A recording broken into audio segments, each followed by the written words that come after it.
Hello, travelers. Welcome back to Show and Tell with Reach the World. For over 20 years, Reach the World has used virtual exchange to inspire youth to become curious, confident global citizens. My name is Tim, and as part of Reach the World's efforts to support educators and families and travelers during the COVID-19 pandemic, we're sharing free live stream show and tell events with members of our global community. You can find an updated calendar of live stream events and much more at athome.reachtheworld.org. For today's show and tell, I'm very excited to welcome a longtime friend of Reach the World's Marti Estell. Marti recently completed a 30-year diplomatic career that took her to Southeast Asia, Latin America, Europe, and Washington, D.C. Her job as a public diplomacy officer was to engage with people overseas and tell them more about the United States in order to gain their support for U.S. foreign policy. Today, she's going to tell us about that global career, what it takes to have a successful career in diplomacy, and how you can pursue that path. To all our live stream viewers, welcome. I'm so happy to see people joining us today, excited about this event. Please share any questions you have for Marti using the YouTube chat bar. It's right there on the right-hand side of your screen. We'd love to hear from you. You can drop a question in there at any time for Marti, and we'll get to it in the next 30 minutes or so after we hear a little bit more from Marti. And that said, I want to give a very, very warm welcome to Marti. Hi, Marti. Hi, everybody. It's great to be here today. I really appreciate the opportunity. I always love talking about global careers and getting young people excited about pursuing a career in diplomacy. I'll talk mostly about the Department of State. We are not the only foreign affairs agency out there. You could be a foreign service officer with the U.S. Agency for International Development. You could do it with commerce. You can do it with agriculture. About every federal office has got some sort of international operations. So there are many different paths that you can explore for service overseas. So we can talk about that and any questions that anybody has. In my case, and we can go into more detail and questions if anybody wants to talk about my pathway, every foreign service officer has some sort of wacky story about how they became a foreign service officer. My basic bottom line is I was a study abroad casualty. I did that 1 year in France, fell absolutely in love with the idea of living overseas, and began to look for ways that I could do it and get paid for it. I also was very fortunate. My father was in the military. He was a military attaché in Madrid. And the summer before my junior year abroad, the summer after my junior year abroad, and the summer after I graduated from college, I was able to work at the embassy. So I was able to get an idea of what it was. I was able to figure out exactly what part of that embassy community I wanted to belong to. I was all ready to go, but I didn't pass the Foreign Service Officer exam. So I had to go and get a job, because at the end of the day, you have to have a job, you have to support yourself. And I went back to Washington and I got a job in foreign military sales with a defense contractor, not something I was really interested in, but it was a job. And I continued my pursuit. And eventually I passed the Foreign Service Officer exam. I got invited to take the orals. I didn't pass. So I decided in my pursuit to keep going of getting overseas that I was going to apply for, and I got a Rotary scholarship to study abroad. And I studied in UK for a year, and I thought I was on my way, but it's really hard to stay in Europe if you're not an EU citizen and get a job. So I had to come back and I got another job. I went back to work for that defense agency that I swore I would never work for again, but it was a job. And finally, I was offered another opportunity to take the Foreign Service oral exams. I swore that was it. They didn't take me. This is the last chance. They didn't want me. I passed.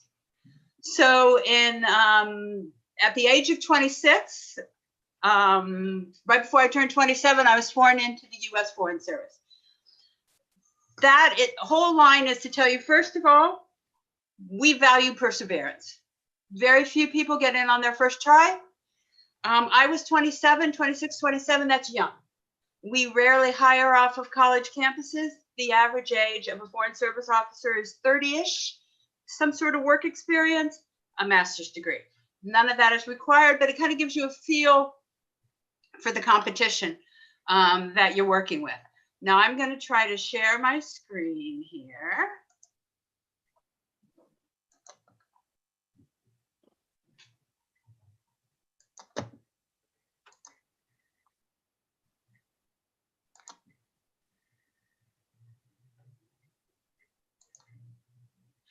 All right. So I was sworn into the U.S. Foreign Service, and I spent 30 years bopping around. Malaysia, Indonesia were my first two places. I must admit that I had to get out an atlas. I had no idea where Kuala Lumpur was. I'd never heard of Jakarta. I'd never heard of Surabaya.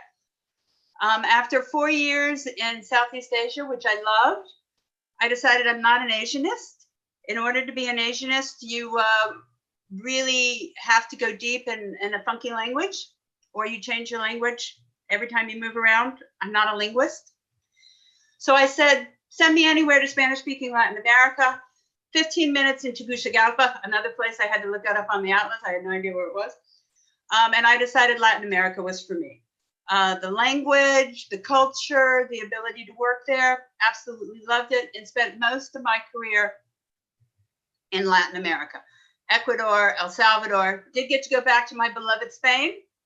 If anybody has questions about any of these posts, I'd be glad to talk about the ins and outs and what was better and what was what I didn't like about them. Within the State Department, the Foreign Service, you have Foreign Service officers, which is what I was, and you have Foreign Service specialists. As a public diplomacy officer, because when you start taking this process, you have to declare which one of these specialties you want to go into. You are working with foreign audiences, foreign publics, and getting them to understand the United States, building relationships in order to build support for U.S. foreign policy.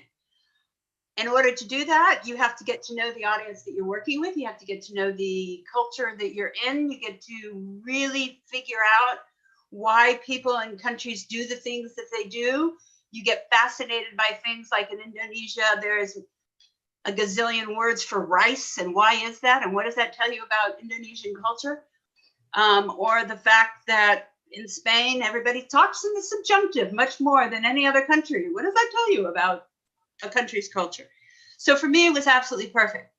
But you could also be a consular affairs officer, which would mean that you would work with supporting American citizens overseas, visas, passports. You could do economic reporting. You can do political reporting. You can be a management officer and actually run the complex and run the embassy. Or you could be a specialist. And these are people who come on board because they have some sort of expertise already. We do like our doctors to actually be board certified in something, our engineers to actually have experience in building something.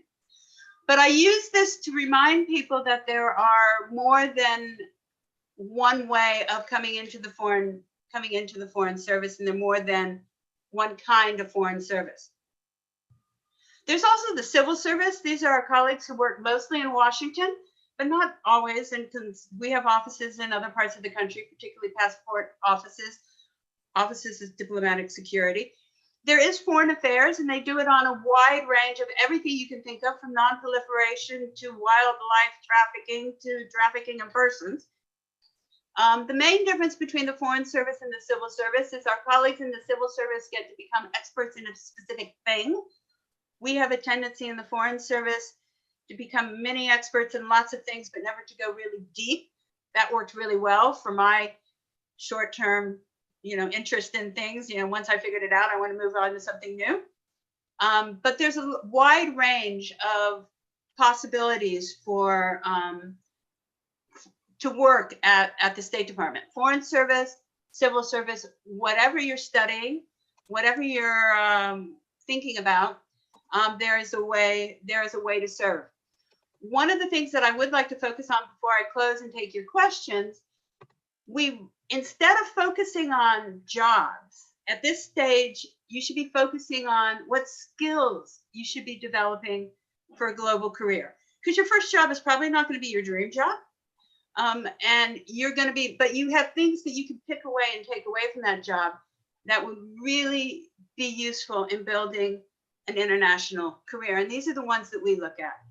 Adaptability. Look for opportunities to show your judgment. Look for opportunities for leadership. Look for opportunities to gain skills in organizing. So the other things that I can talk about more, if there are questions, are some of the gateway programs. Some of you may already be involved in them, such as the Gilmore Scholarship and other ways. And I can also talk about fellowships and internships with the State Department. Great ways to kind of get the experience that you need. But in general, I usually find that it's much more interesting to take questions and work from what it is that you all are interested in talking about. So I'd like to, we can go deeper in any of those areas, but I'd like to hear from you. I'd like to start a dialogue. All right, thanks, Marty. That's so interesting. I had, a short list of questions of my own to ask you too. And the first one on the top of my list was, what else can you be besides an ambassador? Everybody, the ambassadors are so public and we always hear about that role. And I'm so glad that you led with that great slide about all the different ways you can get involved in the Foreign Service, because I suspected there were more, but that was a really great comprehensive slide and I appreciate that. We are joined by Isabel, a Reach the World traveler, a great Reach the World traveler and alumni who is here with us on camera. And Isabel, I want to give you a chance to ask Marty your question if you want to go ahead. Okay, awesome. Thank you so much, Marty, for that introduction to your career. That was super interesting. I came with a question, but yeah, now same as Tim, I also have a ton more questions. But the thing that I wanted to ask was about finding a mentor. So I know that there's a lot of different pathways that you can take to having a foreign career and a career in public diplomacy. I think having someone to help you through that or offer you advice on programs or tips through your application process can be really helpful. But I'm no longer doing a program in the State Department. My Fulbright is over. I'm doing a different job now. So how can I find people like this, and how can I build a relationship with someone maybe in the State Department, from the outside? That's a really good question, Isabel, and thanks. One of the things, if you all don't remember anything else from this conversation, careers.state.gov. That's the State Department website. On there, there's a place where you can find your diplomat in residence. These are Foreign Service officers that have been placed throughout the country, at universities throughout the country. And they've divided up the country. So there's, even Hawaii and Alaska are covered. And there's a person that's been assigned to the Chicago area that's their job, is to connect with you and to connect you with resources and to answer your questions. The other part of it is that networking is very, very important. And not only networking up and looking for that kind of mentorship, but also mentoring laterally. So you met a lot of really cool people on your program. Keep in touch with them. They're going to meet cool people. They're going to introduce you to cool people. So that mentoring laterally, I think sometimes gets lost in the, I've got to find somebody who's really important who can tell me how to do what I want to do next. Keeping in touch with each other and the networks that you develop, and then not only taking advantage of it, but being a good part of that, so that when you hear of something that, oh, well, I'm not really interested in that, but I think I heard so-and-so might be interested in that. And then there's so many different platforms where you can do that. LinkedIn is a really good one. And I was going to tell Tim at the end of this, anybody who wants to connect with me on LinkedIn is more than welcome to do that. I'm more than willing to follow up this conversation on LinkedIn. It's awesome, Marty. Thank you very much. Isabel, I'll come back to you if you have other questions a little bit later. But Marty, I wanted to ask, the process you described, your personal process of taking the Foreign Service Officer exam and the persistence required to really get into this was a great path for someone who I think is knew that this was the route they wanted to take. Are there any ways for you to sample, through an internship or sort of a way to test the waters if you think you might kind of like this, and you internships really is the word that comes to mind here. I think that's great. There's the State Department does do internships, and again on careers.state.gov, you go to the tab on internships and you can see a wide range of internships that are available. The one that I'm actually working on right now, because I have come back on a part-time contract, is the U.S. Foreign Service internship program. It's a 2-year commitment. That you do an internship in the summer, you do one domestic, one overseas. It's based, like the Gilman is, both on merit and on need. And, so we are looking for people who may not necessarily be able to do the unpaid program, which the State Department offers in the fall and the spring and in the summer. So those are great ways to kind of come on board. I always tell everybody when I do the orientation for the domestic internship, you are now have an all access pass to the U.S. Department of State. It gives you an opportunity to go through the phone book, call people up, ask for if you can have a coffee. It's a wonderful networking opportunity. And it's also a wonderful way to determine whether you're overseas at an embassy or domestically in Washington. Is this the kind of environment I want to work in? Because you may love foreign affairs. You may be really interested in that, but you may decide, oh, this government way of doing it is not my way of doing it. Or, I'd rather go into corporate or private sector or an NGO or something, which is, perfectly valid. The other thing, there are also a lot of other things that are now available that weren't available when I was kind of like trying to figure out how the heck can I stay overseas and have somebody else pay for it. One of the other things that there's a new consular fellows program that the State Department offers, where you come on board for a 5-year limited appointment. These are for people who already speak the languages that we're looking for, whether that's Portuguese or Spanish or Chinese. So if you have those kinds of language skills, and you come on board for a period of 5 years, it could be 2 embassy assignments, and you basically do the work of an entry-level officer, because this is what entry-level officers do. This is normally how we staff the visa lines, the American Citizen Services, all of the things that we do at an embassy consular section. The Fulbright's English Teaching Assistant Program, that's now the biggest Fulbright student scholarship program. And I think it's a wonderful opportunity to get overseas. And once you're over there, you have an opportunity to interact with an embassy or with, it gives you more opportunities. So I think there are a lot of opportunities out there. I do encourage people to look for them and to take advantage of them. I also remind everybody that we live in a pretty multicultural country. You don't necessarily have to go overseas to have that kind of interaction that makes you competitive for an international global career. You can probably do that in your own community, whether that's on immigration issues or refugee issues or English teaching issues, or you could probably have a cross-cultural experience without ever leaving the United States. When I was doing recruiting and I talked to this one kid in Chicago, and he was talking about how he was Native American and had never had the opportunity to go overseas. In fact, coming to school in Chicago was probably the biggest travel opportunity he ever had. And he didn't think he would be competitive because he never had an international experience. And I looked at him and I said, you have just made the transition from your Native American community to integrating and being successful on a Chicago college campus, and you don't think you have adaptability, cultural skills? So it's reframing the way that you think about your skill set. And I think that's really important.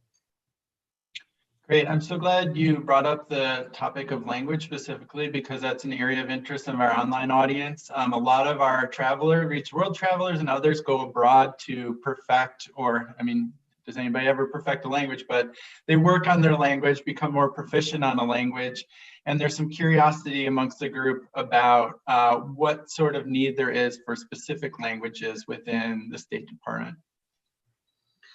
We do, of course. We're always looking for those critical languages, which is one of the reasons why we sponsored the Critical Language Scholarship, something for people to look at both the undergraduate and the graduate level if you want to get into one of those funky languages that I never had much skill in speaking. That said, if you are like me and you're interested in languages but not particularly skilled at it, the State Department will train you for whatever languages that you need to do the job that you need to do. Okay. But we're also very well aware of, it's not just the ability to speak the language. Somebody who has taken the time to learn a language has taken the time to learn a culture. And you bring with that everything that you've learned about, as you're studying Chinese, what you've learned about Chinese culture. As you're studying Korean, what you've learned about Korean culture. As you study Russian, Urdu, you're learning things because there's no greater window into a culture than how they communicate. And language is very important. I say the only second to that is going into a country farmer's market and finding out what people eat. That's the other way of finding, where you learn really cool things about a culture. Mm-hmm. Language is really important. So it's not just the language skill, it's what you learn in the process of acquiring a language that we value very much. All right, fantastic. Isabel, if you have another question, I want to come back to you. Feel free. Just let me know. I don't want to put you on the spot, but if you have one, please go ahead. I think my questions are just getting answered through the conversation, okay. So I'm good right now. Thank you. Good. All right. Well, I'll loop in some more questions from the chat just so, Marty, you can hear those. There's some interest in what a typical day of somebody working at an embassy abroad would look like. And I know you've described a lot of different jobs and a lot of different levels, but what is it like on a day-to-day basis to work? What are some of the things you might do? I think the best thing you can say about a typical day for a foreign service officer at an embassy is there is no typical day for a foreign service officer at an embassy. And that's one of the things that really appealed to me in this career field, was the constant change in what you were doing. You get to a point where you're almost craving routine because there's so little of it.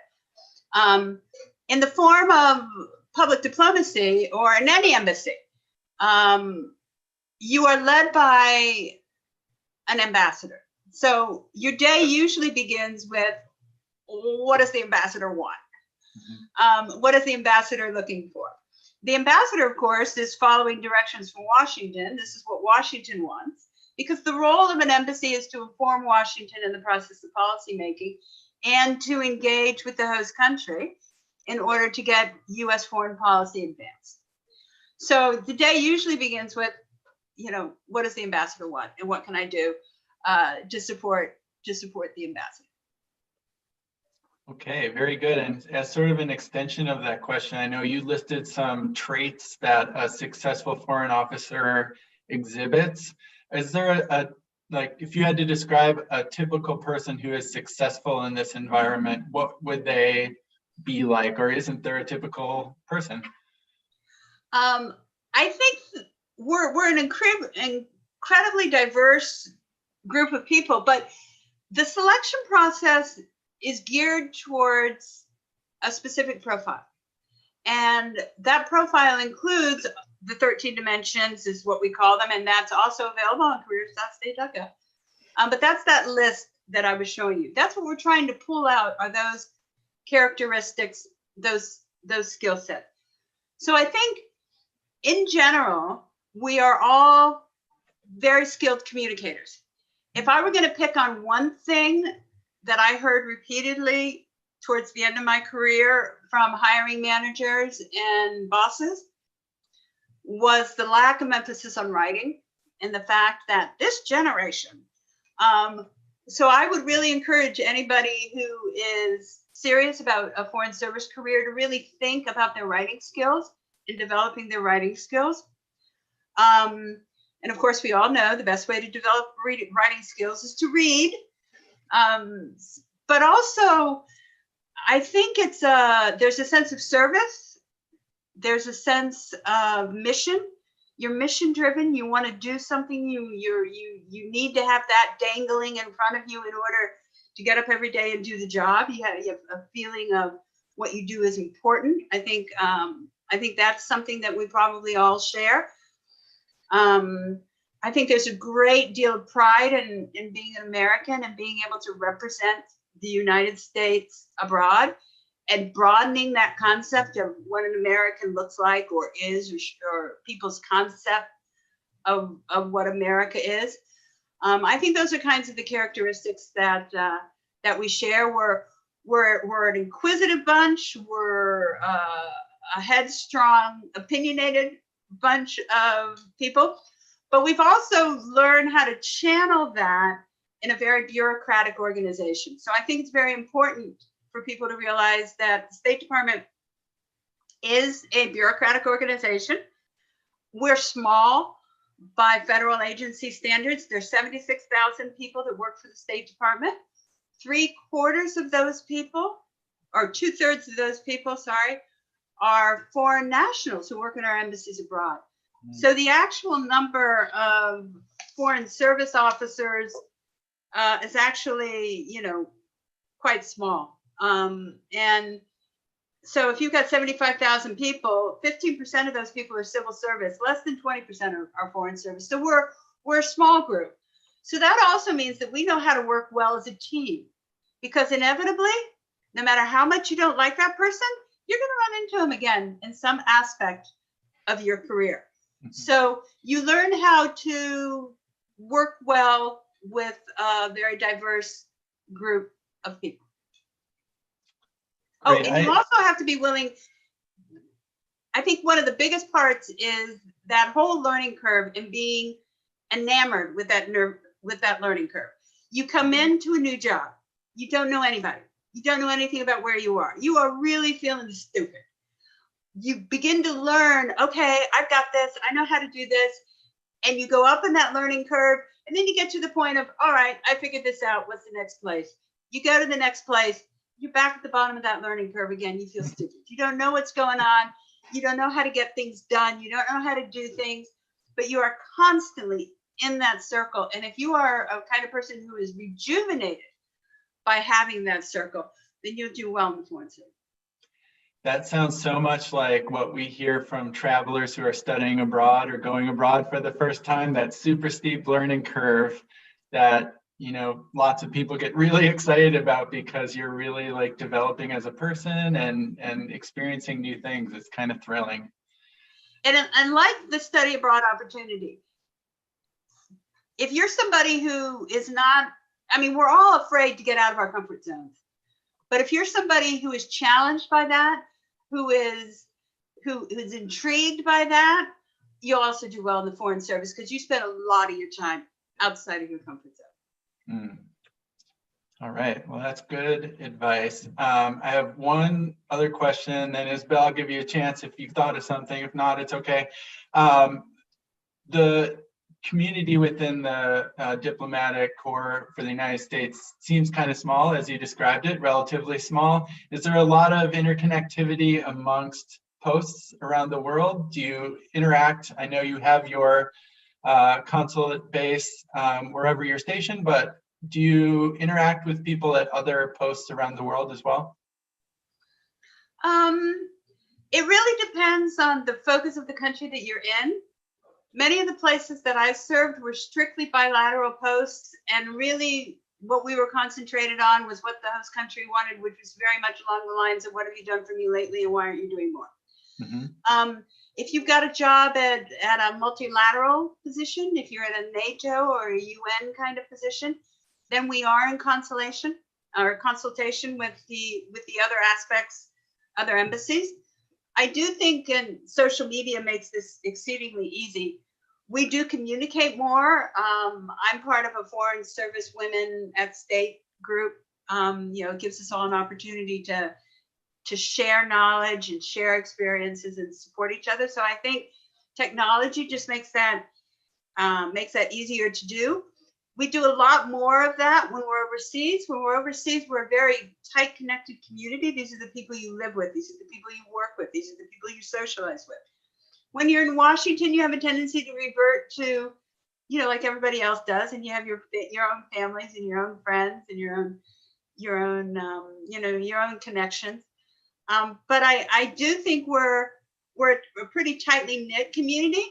That can work for your advantage. There's a lot of talk about corridor reputation and who do you want to work with and who you don't want to work with. And that can also lead to cementing a lot of biases that are already there that we have to constantly fight against, whether it's gender bias or sexual orientation bias or racial bias that I think we're aware of and working on, but like most of the United States, we haven't quite gotten there yet. Okay. All right, well, thank you, Marty. Isabel, if you have a burning question you'd like to ask, I'll give you a final chance. Otherwise, we're pretty close to the end of our time here. I'm comfortable wrapping up. Okay. Well, Isabel, thank you so much for joining us today on camera. This has been such a great, brief but very informative conversation. I've loved it, and I know that a lot of our travelers and global education community will too. Marty, you have such a great depth of expertise. Thank you so much for all the support and guidance you've shared with Reach the World travelers over the year and everything you shared with us today. I want to thank our entire YouTube live stream audience for joining us today. Some great questions coming at me. I really appreciate it. It's a new year. There are many more live stream events to come for Reach the World, so be sure to check out our complete list of upcoming Reach the World events at athome.reachtheworld.org. And with that, I'll say goodbye and we'll see you next time.